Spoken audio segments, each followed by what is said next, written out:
a worn-out town, paint peeling off them old brick signs. Folks work hard, keep their heads down, trying to hold on to better times. Used to leave your door unlocked at night. Now everybody's got a camera on. Still got faith if we get it right, we can fix what's gone wrong. Ain't about talk, ain't about show. It's about the way we live, the way we know. Let's get back to dirt roads, back to porch lights. Neighbors standing up when it ain't polite. Cold beer, hard true stars up above. A little less noise and a whole lot of love. Red, white, blue ain't a trend we chase. It's sweat on your shirt and calloused hands grace. If we're gonna stand, we don't stand apart. We gotta get back to heart.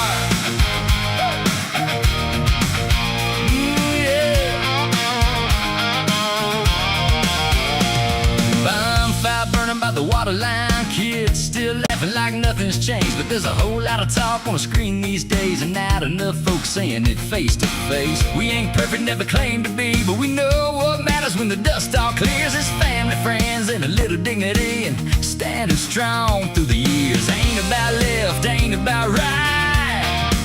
It's about showing up when it's time to fight. Let's get back to dirt roads, back to porch lights. Neighbors standing up when it ain't polite. Cold beer, heart true stars up above. A little less noise and a whole lot of love. Red, white, blue ain't a trend we chase. Sweat on your shirt and calloused hands grace. If we're gonna stand, we don't stand apart.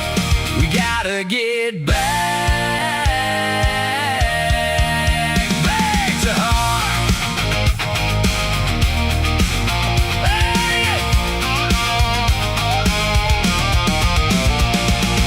Ain't no filter, ain't no spin. Just who we are and where we've been. If you fall down, we pull you up. That's the kind of country built on us. Let's get back to dirt roads, back porch lights. Neighbors standing up, yeah, ready to fight. Cold beer, heart true stars up above. A little less talk and a whole lot of love. Red, white, blue ain't a flag you fold. It's the way of life and the code we hold. If we're gonna stand, we don't stand apart. We gotta get back, yeah, back to heart. Yeah, back to us. Woo. Back to us.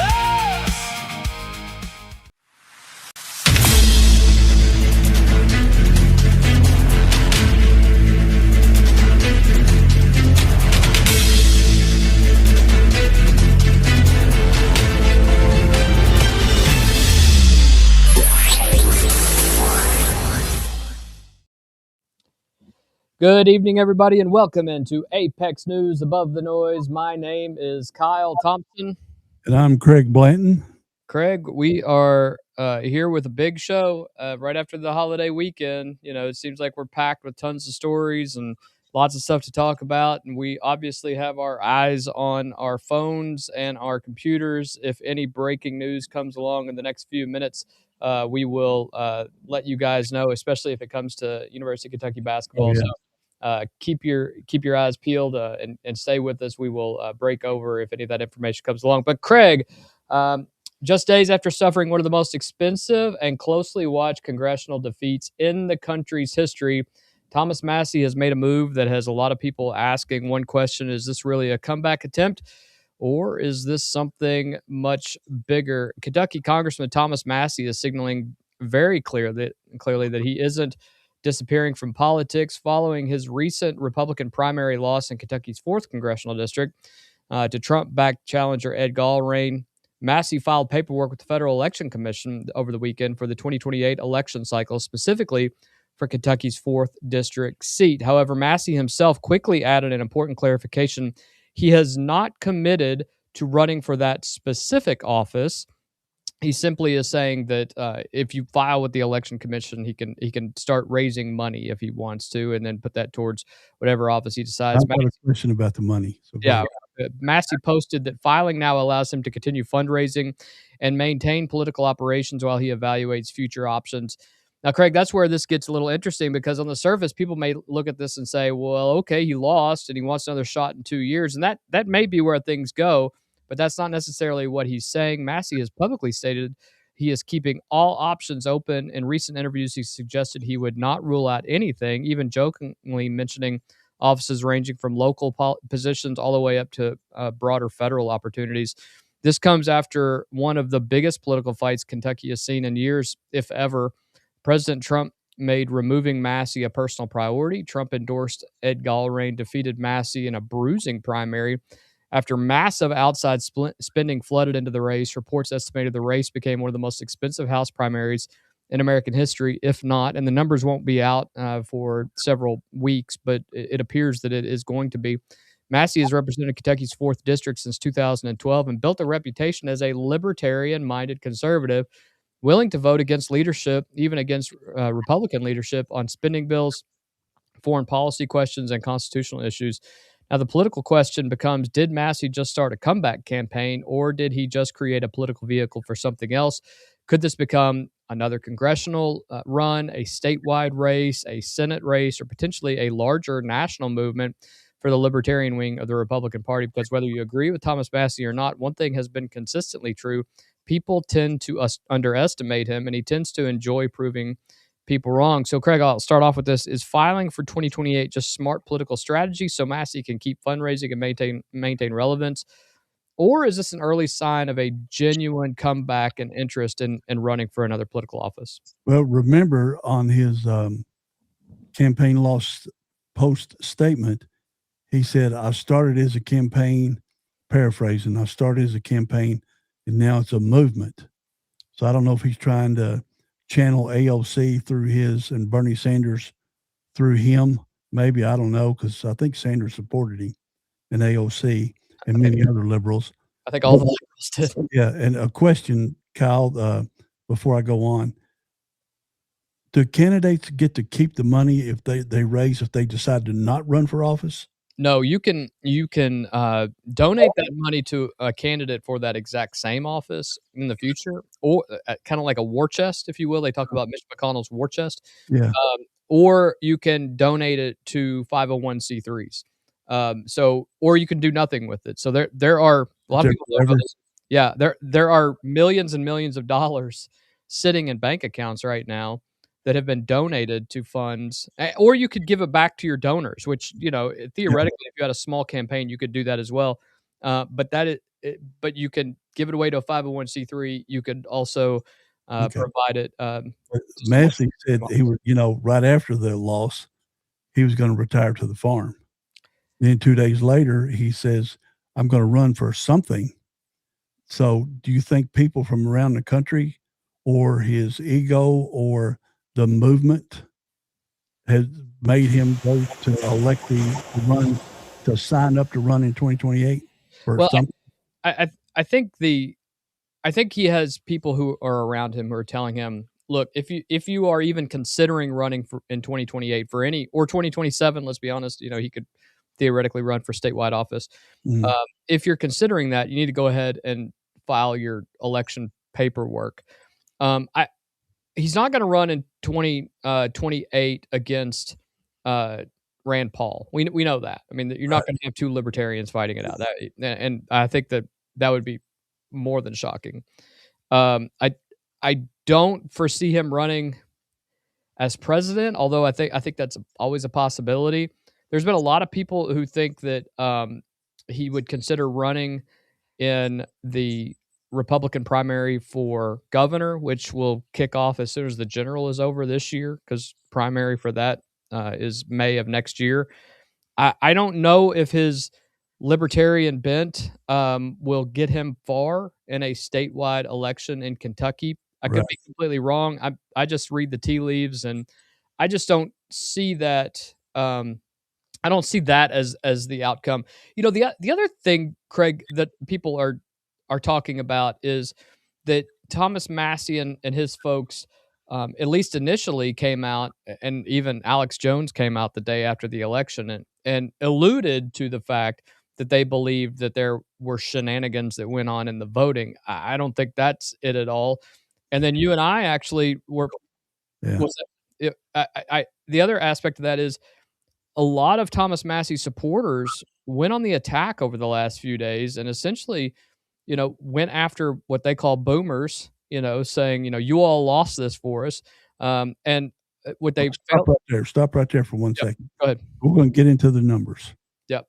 Now, you and I both know we've been associated with elections. We've seen data. Yep. There is not one way, a single way you can tell, let's hope not anyway, you can tell that I voted for candidate A or I voted for candidate B being a boomer. Yeah. There's no way in hell that you can do that. Yeah. They're just making it up, or they sampled 8 people in a Democrat district that said that. There's no way. They have no data support that statement. It's just another one of them things they throw out there to see that it sticks. Yeah, and there were folks who I consider to be very good statewide officers, and also people who have House seats in the Kentucky State House, who made some really crazy statements, essentially saying that Thomas Massie won every age group besides 55 and No, over, they and there's can't no tell. way to know. There's no way to tell because that data is not available. They cannot see it. If it is, people are going to state prison. If not, maybe, well, in that race, maybe federal prison. But Yeah. there's no way you can see that data. I don't care. I will talk all day long to anybody that wants to tell me that you can see that data because you cannot. And you and I have looked over that type of data before. If you had that kind of data, it would be fun to have because you would know how to shape elections, but you don't. That's why you have to hit all of the areas. So to say that Thomas Massie won this and won that is very misleading and Completely. and very confusing. My next question for you is my next question for you is there still a lane in today's Republican Party for an independent-minded libertarian conservative like Massie? Now, let's prove that again and again. Let's look wide spectrum. Start with our favorite thing, Indiana. Those guys gone. They were local. What's his face down in Louisiana? Bill Cassidy gone. Most of the 7 that voted, most of the 7 Republicans that voted voted to impeach Trump in 2020, 2020, the second one, 22. 2020. 2020. Those guys are gone either through retirement or defeats, or they're just not running again because they know they'll get beat. Trump's proven again and again, no matter what the polls say, that and I'm not taking up, I'm just talking straight numbers. Absolutely. Trump polls at 30%, 31% across the country, yet he went 35-0 this last weekend. He has defeated Indiana, defeated Louisiana. He's probably going to win the U.S. Senate race with his endorsement of Ken Paxton in Texas today. They'll be watching election results. We'll talk about that here in a minute. Yeah. Okay. And then there's several other races that the power of Trump is there, no matter what the news media screams. If you look at pure numbers, like my little black cup over there says words talk and numbers scream. I love that cup. And it's true that Trump can, so far, he might have lost 3 or 4 that the media played up that Trump didn't upset this district, but you go look at the district and it's 60-40 Democrat. That's why. Well, you mean 60-40 Republican and Massie's? Yeah. No, if it's a Democrat district, Trump endorses a Republican in that district. Yeah. Then the Democrat wins. They say it's a loss for Trump, but it's mostly Democrats in that district anyway. You're right. And the reality is this time around, Trump's being very careful and not endorsing guys who don't have guys and ladies. I say guys, as a whole, not endorsing candidates that don't have a shot at winning. So, which is wise. I guess my next question to you is, if you're advising Thomas Massie right now, what office do you tell him to run for, Craig? Go back to the farm, take a year off, get your thoughts, because he is a very intelligent person. Incredibly intelligent. Very intelligent. Electrical engineer from MIT. His farm is run off of 4 Tesla batteries. Mm-hmm. He's got mounted on his wall. I've read all of it. He's 100% off the grid. Smart guy. But I'd kick back. Don't react too soon. That's what people do. They react to a situation without letting it go for a day. I was guilty of this before. Sure. I snap react, but I've learned over the years to let it play out, see what it is, and then come back. And that's what I think Massie will do. Or at least that's what I hope he does, because he is a really smart guy, and he does got a lot of good ideas, but he's got the wrong people that all on him. Yeah, I think the other thing that he has to look at, Craig, is that, when Andy Barr ran the very first time against Ben Chandler, he lost. And Ben Chandler was an established House member, waited 2 years, ran again. The difference here is this was such an ugly campaign, and it was broadcast over every airwave for the last 6 weeks at least.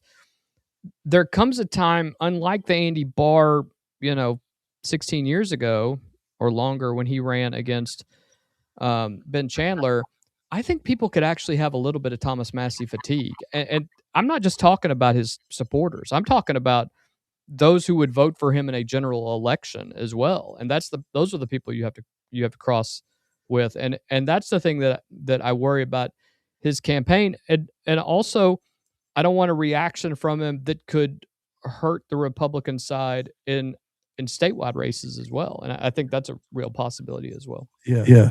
That's why just let him sit back, chill out, and make his.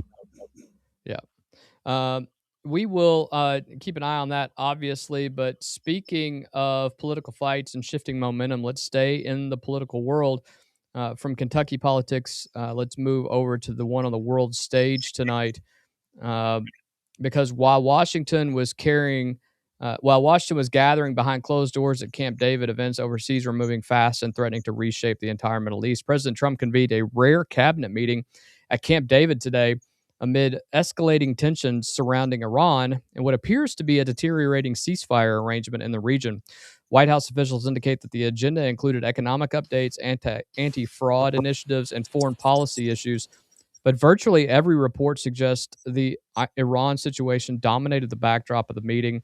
And Craig, one detail immediately stood out. Outgoing Director of National Intelligence Tulsi Gabbard was present at the meeting despite her recent resignation announcement. Reports indicate this could be one of her final cabinet-level gatherings before leaving the administration. Secretary of State Marco Rubio attempted to project optimism over the weekend regarding ongoing negotiations, saying a lot of talking back and forth, quote. Rubio added that negotiators were working through, quote, specific language, end quote, and that a deal could still take several more days to finalize. But while diplomacy was happening, events on the ground began moving in the opposite direction, as you know. Iran's foreign. Are you getting all that feedback there, Craig? I'm my end. Hold on a second. Okay. Let's see.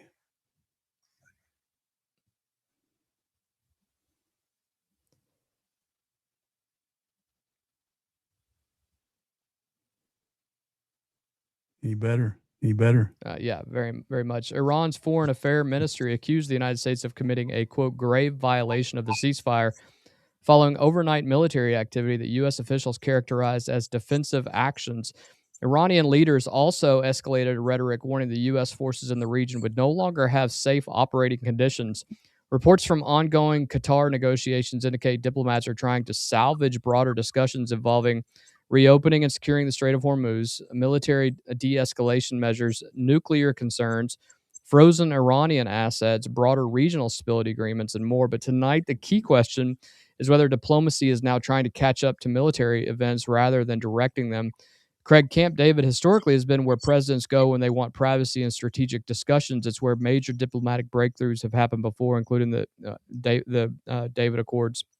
But today, this looked less like a celebration meeting and more like a wartime strategy room, because the concern now simply whether a ceasefire survives.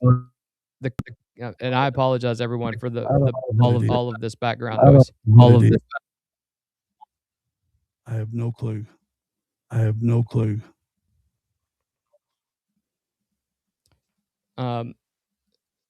the concern is whether everybody involved still wants peace in the Middle East. So, Craig, my question to you is, why bring the cabinet to Camp David instead of the White House? Is this symbolic, strategic, or both? Well, can you hear me? Can you hear me? Yep. Okay. Okay.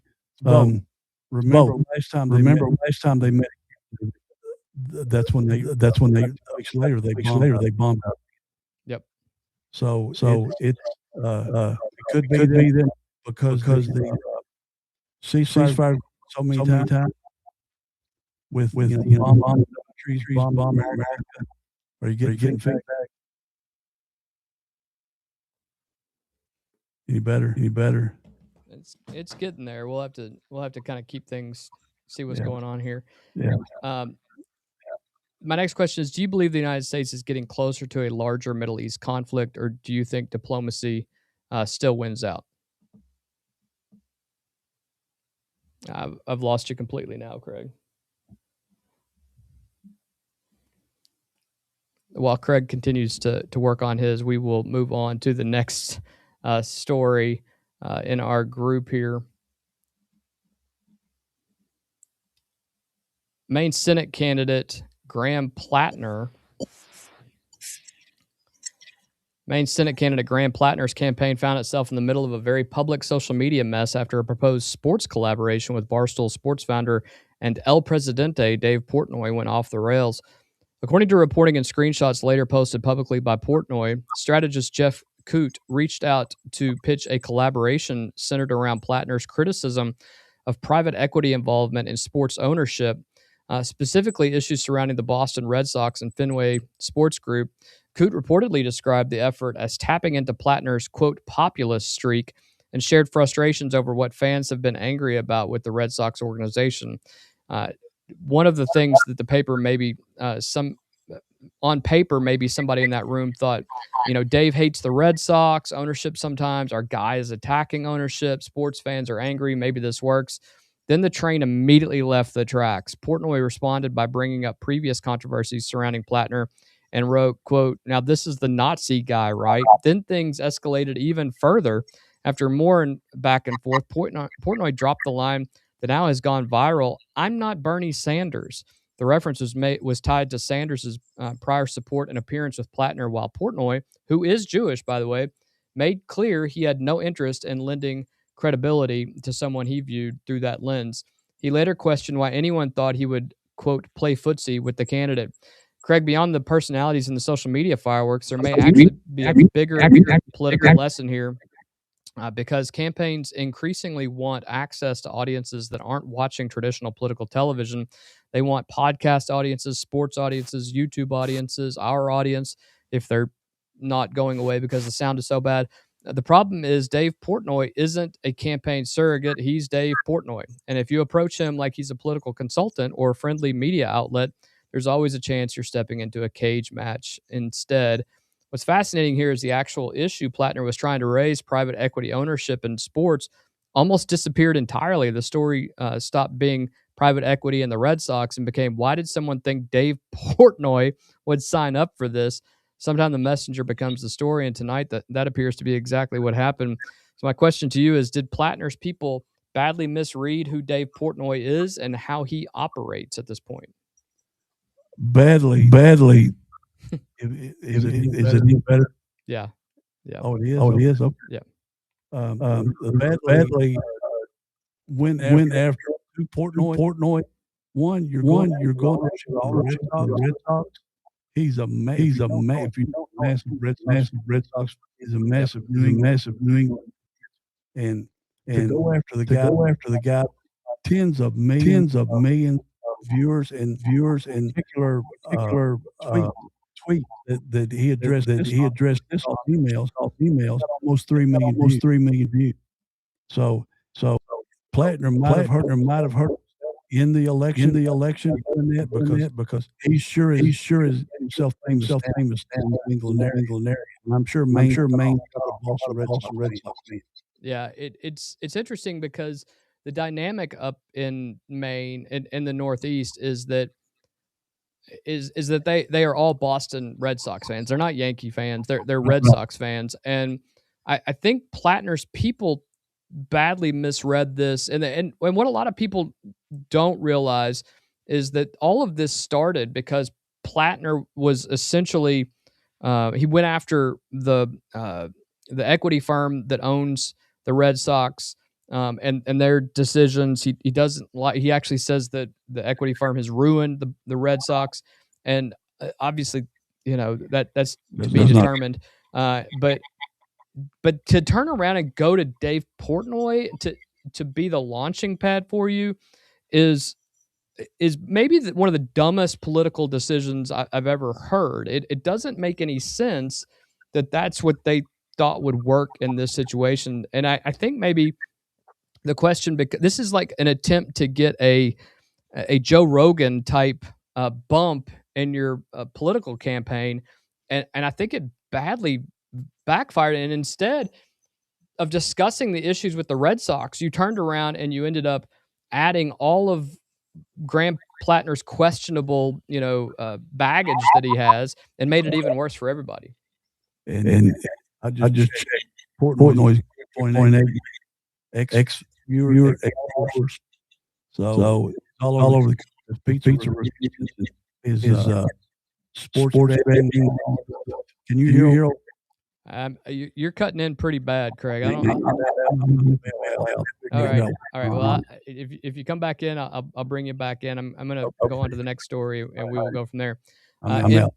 In breaking news today, the South Carolina Senate effectively shut down efforts to pass a new congressional map that had already cleared the South Carolina House and had backing from President Trump and national Republicans. This is a pretty significant development because this wasn't some routine boundary adjustment. The proposal was part of a larger mid-cycle redistricting effort designed to potentially give Republicans another pickup opportunity in Congress by redrawing districts, most notably targeting the seat held by longtime Democrat Congressman James Clyburn. The goal was essentially to make that district more competitive for Republicans, but then something unusual happened. Republican senators joined Democrats in blocking the effort, and from the reporting so far, one of the biggest reasons appears to have been timing. Early voting had already begun today. Election machinery was already in motion, and lawmakers from both parties raised concerns about changing congressional lines in the middle of an active election process. There were also practical concerns. The proposal reportedly would have required moving congressional primaries and spending millions more dollars to administer new elections under revised boundaries. Estimates placed additional costs in the multi-million-dollar range. Politically, this created a bigger discussion because the map fight wasn't happening in isolation, obviously, because national Republicans have been looking for a broader strategy of strengthening a very narrow House majority through redistricting opportunities around the country. Similar fights have been happening in Alabama and North Carolina and elsewhere. But what makes this story stand out is this. This wasn't Democrats stopping Republicans. This was Republicans stopping Republicans, and that's a very different headline, one that we're not used to, because now the question becomes whether this was lawmakers protecting election stability or whether some Republicans were uncomfortable with changing maps in the middle of the game. I will tell you, one of the main issues that the Republican Senate leadership in South Carolina had just a week ago, 10 days ago, was that they didn't feel like they had the support to be able to do this. And the leadership, that the Senate president specifically said that he didn't feel right about doing it. And now they're blaming it on the election timing, and maybe that's a good scapegoat. But my real question in all this that I want you guys to consider is, were South Carolina Republicans standing on principle here, or are they simply worried about political backlash? And I guess the real question is, should they be worried about political backlash that will occur after this happens?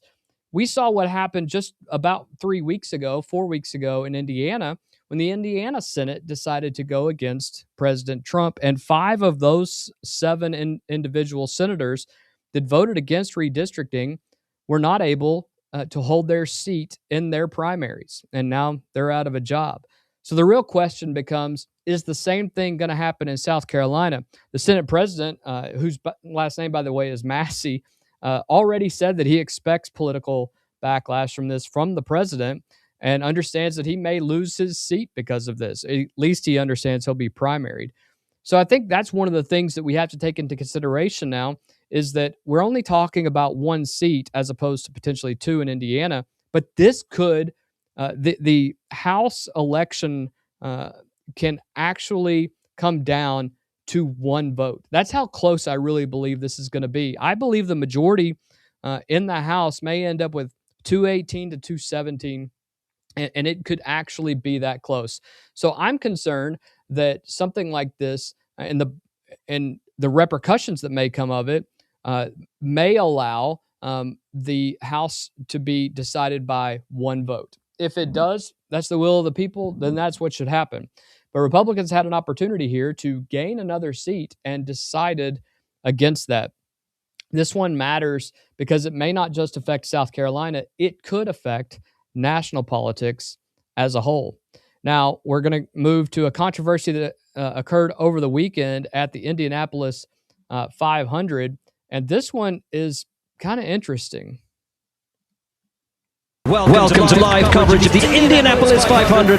This is the Pace Lap for America, honoring the men and women in America's armed forces and celebrating our nation's 250th birthday.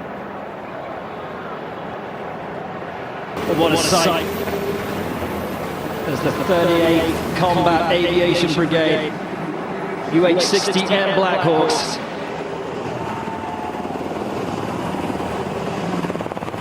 The 110th running of the Indianapolis 500, and we're still creating new traditions every year. The choppers peel off, and we get closer to green.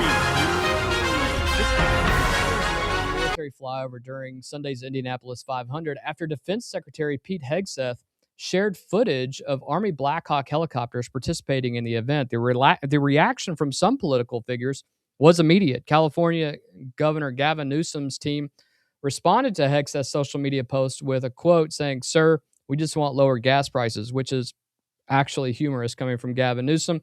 The criticism essentially argued that at a time when Americans are dealing with rising fuel prices and economic concerns, military displays can appear tone deaf or even wasteful. Senator Patty Murray reportedly raised broader concerns about expensive public displays and optics during a difficult economic climate. But this is where context matters.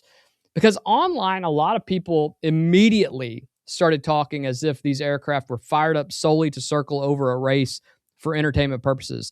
That's generally not how military aviation works. Military flyovers frequently occur during scheduled flight training opportunities and operations.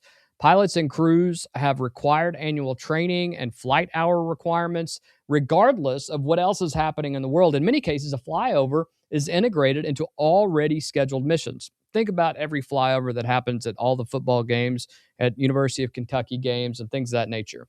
Allowing units to accomplish training objectives while also participating in public events and recruiting efforts is good for everyone. In simple terms, the aircraft generally don't sit in a hangar and suddenly launch because someone wanted a 5-second television slot.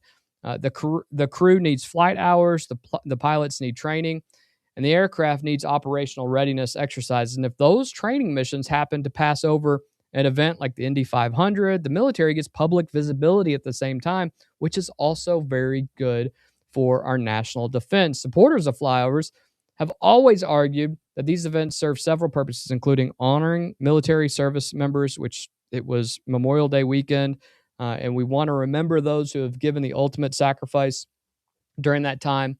Public recruiting exposure, which is just so crucial right now. At the end of the Biden administration, we were at the lowest recruiting numbers that we had had in more than 30 years. Pilot and crew training requirements, operational readiness, maintaining community support for military institutions, and former military officers and aviation advocates have repeatedly defended flyovers in the past using essentially the same argument. And the planes would be flying anyway. There's been a longstanding defense of military demonstrations at NASCAR races, NFL games, college football games, and other major American events. And online, many critics of Newsom's comments push back aggressively, pointing out another uncomfortable fact. California itself has among the highest fuel prices in the country, leading some commentators to accuse Newsom of hypocrisy for tying gas prices to the flyover when their taxes on gas prices and fuel prices are significant. Now, to be fair, critics would argue that even if flight hours were occurring anyway, using them for public spectacle can still create political optics questions, but supporters say that that's missing the larger point. If pilots are required to train regardless, why not let Americans see the military capabilities they are already funding?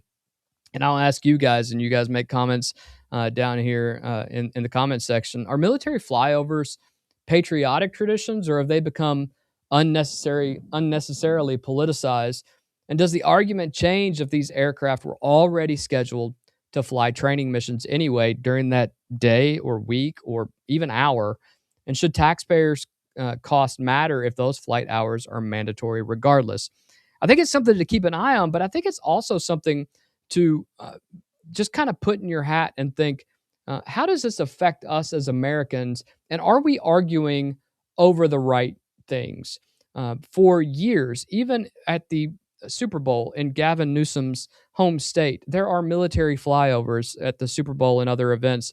To argue about this one, especially over Memorial Day weekend, seems to miss the point completely, that we right now should be honoring our military folks. And that is exactly what was happening. And it was at a time at the Indy 500, which happened to be the closest Indy 500 in the history of the sport. And that can't be lost on the fact that there was sports excellence and also American excellence. And I think that's the thing that we lose on a regular basis. There is also news tonight out of the social media realm, and we will get to that right now. Influencer Hassan Piker might be in real trouble for visiting Cuba in March, where he filmed what looks like a propaganda video for the regime. I'm here in Havana, Cuba, right now on a humanitarian aid mission. My goal here today is to bring awareness to what my government, the United States of America, has done to the Cuban population. One of the most ridiculous embargoes of all time that has only gotten more deadly as time has gone on. Yeah, now federal officials have subpoenaed Piker as part of a wider investigation into violations of U.S. laws and sanctions, which prohibits supporting Cuba's communist regime. Piker responded today saying it's, quote, not great and BS.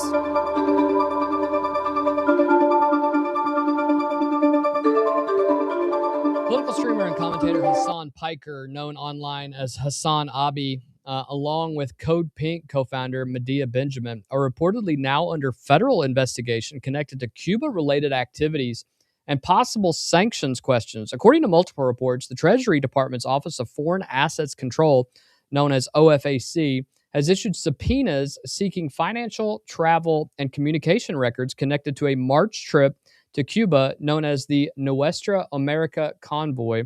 Now, before people hear investigation, they immediately jump to conclusions.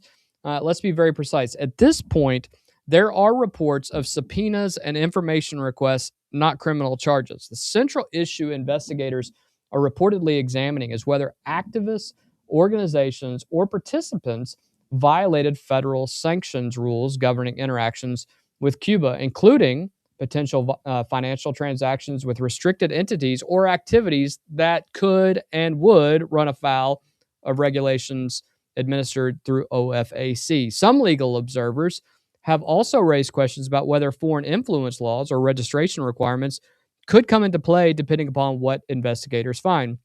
Now, Code Pink has denied wrongdoing and has argued that his efforts were humanitarian in nature. Hassan Piker has pushed back hard as well, describing the probe as an attempt to intimidate political speech and to create what he called, quote, a chilling effect on speech, end quote, which is interesting because Hassan Piker has said for years that the streets should run with the blood of conservatives, which I think is fascinating for him now to claim that that there is a chilling effect on speech when it's not his speech that is getting him to run afoul. It's the fact that he was providing not only the ability to have propaganda for the regime. But Hassan Piker actually admitted online that he had fat stacks of cash, I believe he said, and thanked the TSA for allowing him to pass, something that Craig and I talked about last week, through the airport without any problems at all, without having to fill out the paperwork, and that he gave money to individuals in Cuba, which is a direct violation of the embargo laws that are in effect. And the story got even stranger today because during recent discussions surrounding broader activist funding networks, Hassan Piker publicly identified American businessman Neville Roy Singham as someone involved in financing organizations and political movements. Reports characterize this as one of the first major acknowledgments from within that broader activist orbit that funding structures may support explicit political activity while operating through organizations that publicly describe themselves as nonprofit or advocacy groups. Now, that's where this begins to get even murkier into political uncomfortable territory, because the question is no longer simply, did someone violate travel or sanctions rules? Now the conversation becomes, how are political movements funded? Because Code Pink calls themselves a nonprofit political organization, yet they're being funded by a billionaire, and individuals are making significant amounts of money, 7-8 figures likely, over the last few years to these social media influencers to essentially provide propaganda that is detrimental to the United States. And that is a problem. There is a growing federal inquiry, and there are increasingly public questions surrounding activist networks, nonprofit structures, and where legal lines are drawn. And because Hassan Piker isn't some niche internet personality anymore, he has several million followers across social media platforms. He's become a major political voice, reaching millions of younger Americans. And this story suddenly has implications far beyond his Twitch stream that he has on a daily basis. Craig, it's nice to see you back. At what point? Is it any better? It's a little bit better. We'll see how it goes here. I'm still hearing a little echo. At what point does political activism like that of Hassan Piker become something requiring greater legal disclosure to the United States government, Craig? Well, when you've got a billionaire China funding Hassan Piker, Code Pink, and hundreds of other professional protesters in the USA, it's not good. You always wonder when these protesters all have identical signs, and they're just supposedly a generic protesters got together. Yeah, they're grassroots. Yeah, they're grassroots protesters. Yet they professional looking. Sounds like what campaign. All of a sudden, they pull them all out of these vans. Then everybody brings them back, and then you see online people will claim that they didn't receive a check yet or cash for their duties as they protested that day. And then you see other podcasters interview them, and they say, "I don't know what I'm protesting for." And yeah. So there's one big podcaster that just went out to one of those protests, and they told her, "I'm just paying bigger. I don't know what I'm protesting for." Yeah, and I think that's the real question. Is there a situation where essentially we are all being duped when it comes to propaganda? And I think that's a given. We all understand that to an extent. But the real issue becomes, do political streamers and influencers now carry as much influence as traditional media, if not more? Yeah. I'm still but yes, they do. Podcasts are the future. There's so many of them. The new mainstream news is skewed that people don't know what to trust anymore. So you don't do your research, don't read headlines. You're not going to know anything big this can be. But since I'm Echo Pal, I'm going to step out again. All right. Okay. All right. That's fine. We'll move on to our next story as Sorry well. about Oh, it's all right. It's all right. Can't help technical difficulties. Yeah. For those of you who are wondering who Code Pink is, Code Pink has been a significant player in the propaganda game, if you will, the political game for a long time. They sponsored a rally outside of the White House, and Madonna once spoke at one of these rallies. We have one of her comments here. Thank you, Amy. I'm just gonna head on over here. Yes, I'm angry. Yes, I am outraged. Yes, I have thought an awful lot about blowing up the White House. But I know that this won't change anything. We cannot fall into despair. As the poet W.H. Auden once wrote on the eve of World War II, we must love one another or die. I choose love. It's that kind of rhetoric and language that I think is incredibly dangerous. And if it's these influencers who are coming in, making these statements and things of that nature, describing, doing violence, something of that nature. I want you all to think, if that was a Republican conservative that was making those statements, what exactly do you think would have happened? Instead, it was a liberal singer and actress who was making those statements, who by all accounts is great in her field, but she's making statements about violence against those in power. And I think that's the thing that is concerning when you have organizations like Code Pink. And so I think that's one of those things that we will have to keep our eyes on, especially whether this is a legitimate investigation of sanctions, or is this more of a free speech concern, as Piker argues. Either way, I will tell you the difference between how Hassan Piker and his group were treated by the Cuban government and how Nick Shirley was treated when he went down was obvious and glaring. And so I think you have to be realistic when you look at those two things. So obviously that's something to consider over the next few weeks, as I'm sure this is not going away anywhere. Hassan Piker's not going anywhere, and we will have to see how this ends up playing out. Perhaps the biggest story tonight, Texas voters are headed to the polls today for a Republican Senate runoff that has become far bigger than just one Senate seat. Four-term incumbent Senator John Cornyn is facing Texas Attorney General Ken Paxton in what many analysts are calling one of the most important Republican primaries in the country. This race has become a political proxy war inside the Republican Party itself, just like all of the other ones that have been held in the last few weeks. And this one side, you have John Cornyn, a long-time established figure, a former Senate Republican whip, and someone who has spent more than 2 decades in the Senate. And on the other side is Ken Paxton, the aggressive, populist, MAGA-aligned Texas Attorney General, who has built a reputation as a political survivor despite years of legal and political controversy. The biggest development in the race came when President Trump endorsed Paxton last week, calling him a, quote, a true MAGA warrior, end quote.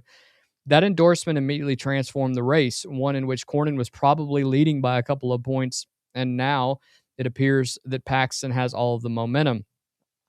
Cornyn has spent much of the runoff trying to argue that he is fully aligned with Trump's agenda, and even pointed to a claim that 99.3% voting records supporting Trump-backed policies and positions, while also warning Republicans that nominating Paxton could put a normally safe Republican seat into play in November. Paxton, meanwhile, has attacked Cornyn as a Washington insider and portrayed him as part of an older Republican establishment disconnected from the grassroots movements driving today's GOP.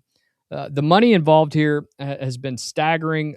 This is obviously more than the 4th congressional district in Kentucky. Combined campaign spending and outside spending reportedly has pushed this race above $100 million, making it one of the most expensive Senate primary battles ever. But here's why this story gets really interesting. This may not actually be about Cornyn and Paxton. This may be about a bigger question. The question may be, what version of the Republican Party wins after Trump? We are 2 years away from a post-Trump America, Because if Paxton wins, many people see that as another example of Trump's influence remaining dominant inside Republican politics. But if Cornyn somehow survives, that becomes a very different headline. It becomes, the establishment isn't dead yet. And it gives hope for what folks inside and outside of Washington call rhinos to have a breath of fresh air. And with Democrats already lining up behind State Representative James Tallarico, some Republicans are privately worried that a brutal runoff could leave scars heading into November. So the question then becomes this. Is this race really Cornyn versus Paxton, or is it establishment Republicans versus the MAGA movement? I will tell you that in the comment here, in the comment section, Son of Seal says this is Thune is the last McConnell holdout left to go. And you could see Thune was, Senate Majority John Thune was very upset last week when he found out that President Trump had endorsed Paxton. I think that Thune is one of the last holdouts after McConnell is gone, and now you are seeing this as well. The other thing people have to take into consideration is that even though Senator McConnell is leaving, even after John Cornyn may be done, Bill Cassidy is essentially done, they still have 6 months in their position, and they could burn down a whole lot of things in those 6 months. You hope that they won't. I haven't seen any indication that they're not gonna do that, because it seems to me like there is a lot of angst, and they're already pushing some of their own agendas. Thomas Massie has already talked about a revenge tour and things that he's going to do, including reading all the names in the Epstein files. Go for it. Read all the names in the Epstein file. Anybody that is associated that did things wrong in the Epstein files, they should all go to prison and never get out, whatever they did. I think every, not just Republican, but Democrat and American would agree with that. Every single person. And if there's evidence that anybody in the White House did something wrong, then they should too. But right now, I haven't been presented with any evidence that they have.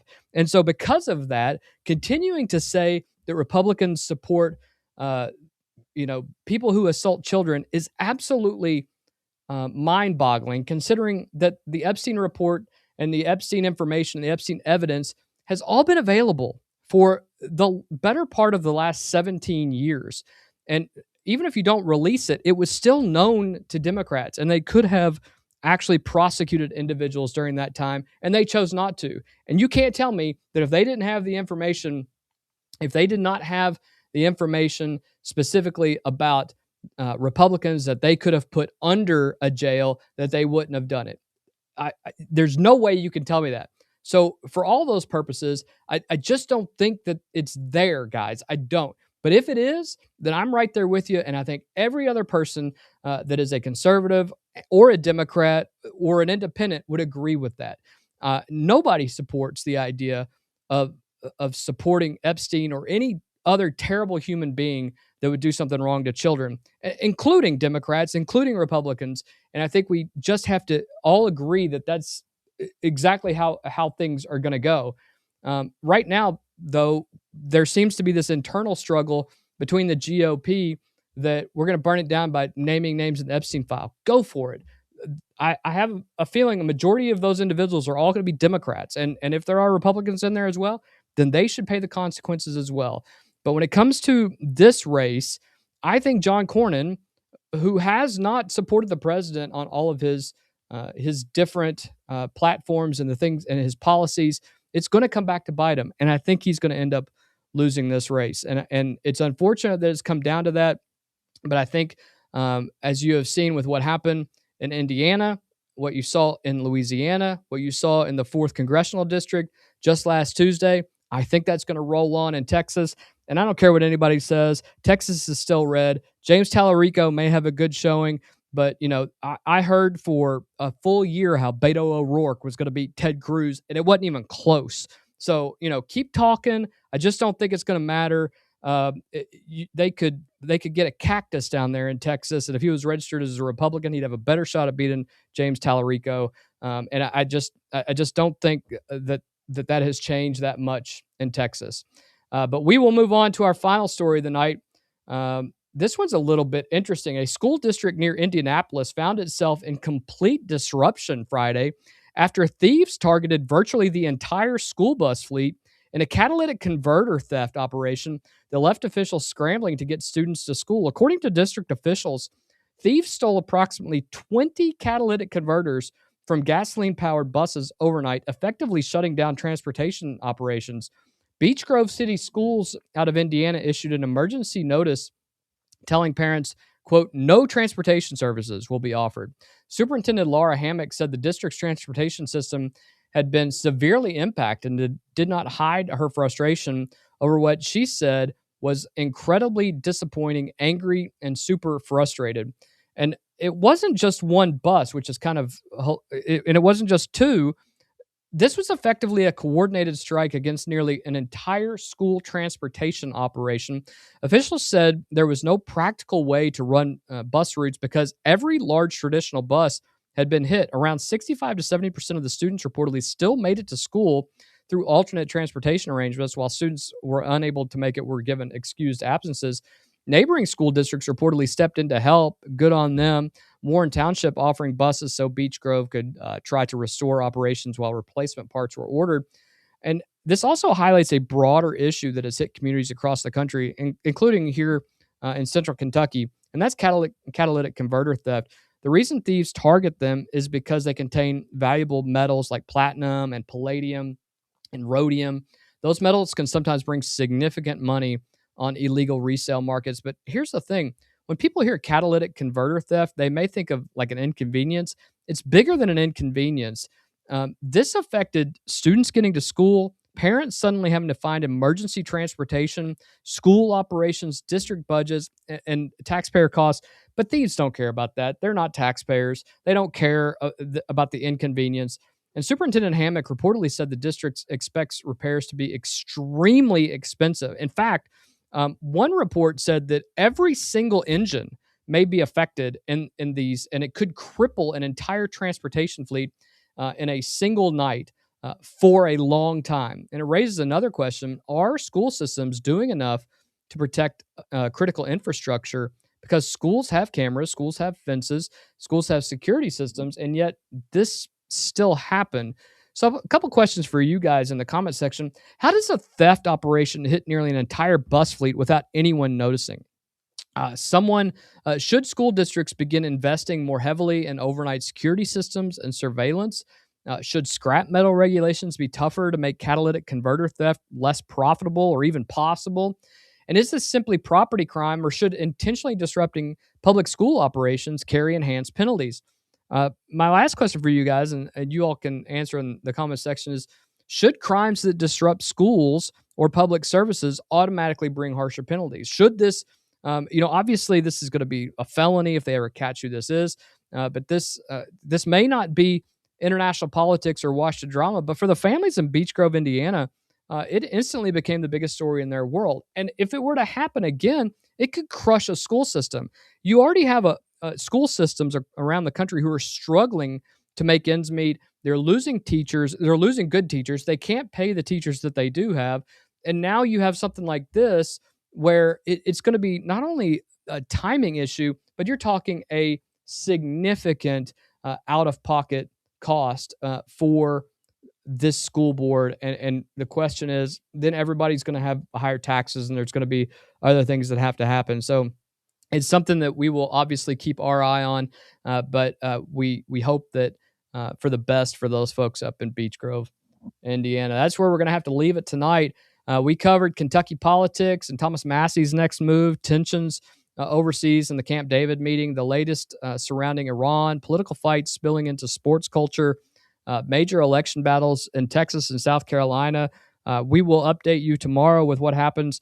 Obviously, if anything happens in the next little bit regarding UK sports and the big news, whether Milan Momcilovic has decided where he will play basketball next year, and other players who will be withdrawing from the NBA in the next day or so from the NBA draft, we will update you and let you know how those things go. To everybody joining us tonight, even with all of the technological issues and all of the sound issues. We appreciate you for sticking around and for spending part of your evening with us. If you're watching on YouTube, Facebook, or wherever you're tuning in from, hit that like button, subscribe to the channel so you can find it, and share the show, because it helps us continue growing this community and reaching more people every single day. This is one of the fastest growing channels on YouTube, and it's only because of you all. So we really greatly appreciate you. For my good friend Craig, who had some technical problems, but will obviously be with me tomorrow, I am Kyle Thompson. Until next time, stay informed, stay sharp, stay above the noise. See you guys tomorrow. Thanks for joining us.